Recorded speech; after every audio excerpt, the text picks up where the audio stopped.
अगर कोई आपको नीचा दिखाना चाहता है तो इसका मतलब है कि आप उससे पहले से ही ऊपर हो। जिंदगी जीने के लिए मिली है, इससे लोग क्या सोचेंगे यह सोचने में बर्बाद मत करो। किसी के बुरे वक्त में उसका हाथ पकड़ो, सहारा दो, उसे हिम्मत दो, क्योंकि बुरा वक्त थोड़े समय में चला जाएगा लेकिन वह आपको दुआ जिंदगी भर देता रहेगा। मनुष्य सुबह से शाम तक काम करके उतना नहीं थकता जितना चिंता और क्रोध के एक क्षण में थक जाता है।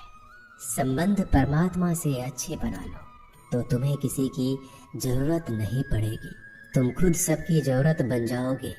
सलाह देने तो हजारों आते हैं लेकिन जब साथ देने की बारी आती है तो केवल भगवान आते हैं। जीतने के बाद तो सारी दुनिया गले लगाती है, क्योंकि जो आज आपके साथ है वह कल आपके खिलाफ हो सकते हैं।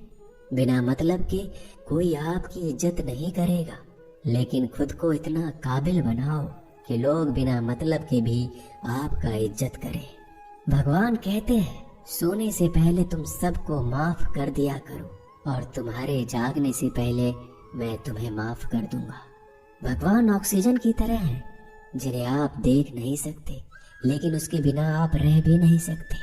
कोई और तुम्हारी मदद नहीं कर सकता, अपनी मदद स्वयं करो। आप खुद के सबसे अच्छे मित्र हैं और सबसे बड़े दुश्मन भी। इंसान तब समझदार नहीं होता जब वह बड़ी बातें करने लगे, बल्कि समझदार तब होता है जब वो छोटी छोटी बातों को समझने लगे। आप किस समय सही थे इसे कोई याद नहीं रखता, लेकिन आप किस समय गलत थे ये सब याद रखते हैं। सब दुख दूर होने के बाद ही मन प्रसन्न होगा, यह आपका भ्रम है। मन प्रसन्न रखो, सब दुख दूर हो जाएंगे, ये हकीकत है। किसी भी व्यक्ति की कोई भी बात बुरी लगे तो दो तरह से सोचो। यदि व्यक्ति महत्वपूर्ण है तो भूल जाओ और बात महत्वपूर्ण है तो व्यक्ति को भूल जाओ। रिश्तों का संबंध सिर्फ रक्त से नहीं होता, जो मुसीबत में हाथ थाम ले उससे बड़ा कोई रिश्ता नहीं होता। भगवान कहते हैं तुम सब कुछ मुझे सौंप दो, सारा दर्द परेशानी, और बिल्कुल हल्के होकर मुझे याद करो। धीरे धीरे तुम्हारा जीवन बदल जाएगा। हर रोज रात को सोने से पहले भगवान को अपनी पूरी दिनचर्या बता के सोएं।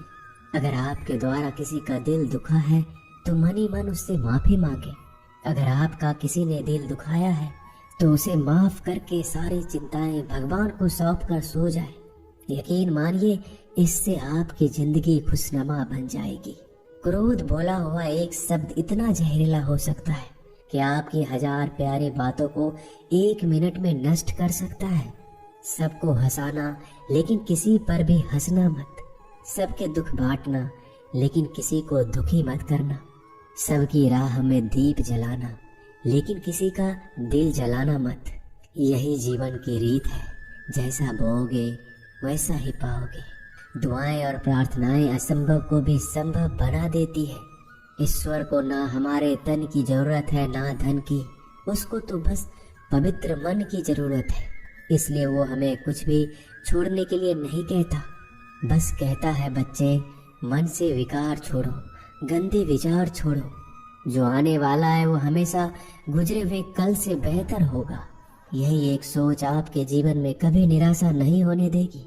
झूठ कितना अजीब है, खुद बोलो तो अच्छा लगता है, दूसरे बोले तो गुस्सा आता है। खुशियाँ चाहे किसी के साथ भी बांट लो, पर गम हमेशा भरोसेमंद इंसान के साथ ही बांटना चाहिए। जीवन में समय चाहे जैसा हो, परिवार के साथ रहो तो सुख बढ़ जाता है, दुख हो तो बढ़ जाता है।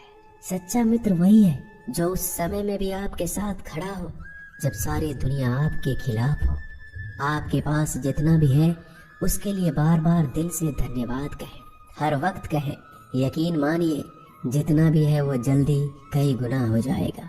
प्रार्थनाएं और ध्यान इंसान के लिए बहुत जरूरी है, क्योंकि प्रार्थना में भगवान आपकी बात सुनते हैं और ध्यान में आप भगवान की बात सुनते हैं।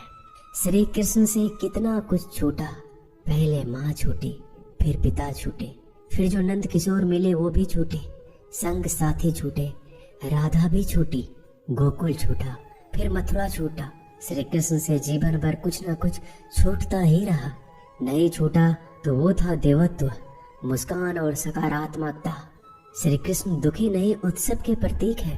सब कुछ छूटने पर भी कैसे खुश रहा जा सकता है, ये श्री कृष्ण से अच्छा कोई नहीं सिखा सकता।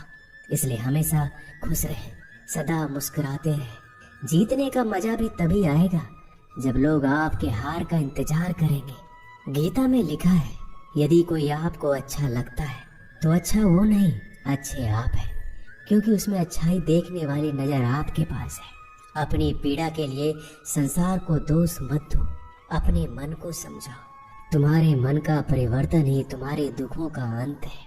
सोच और नीयत अच्छी रखिए, फिर आपके कष्ट प्रभु स्वयं दूर कर देंगे। याद रखना, भगवान से कभी उम्मीद छोड़ना नहीं और दुनिया वालों से कभी उम्मीद रखना नहीं।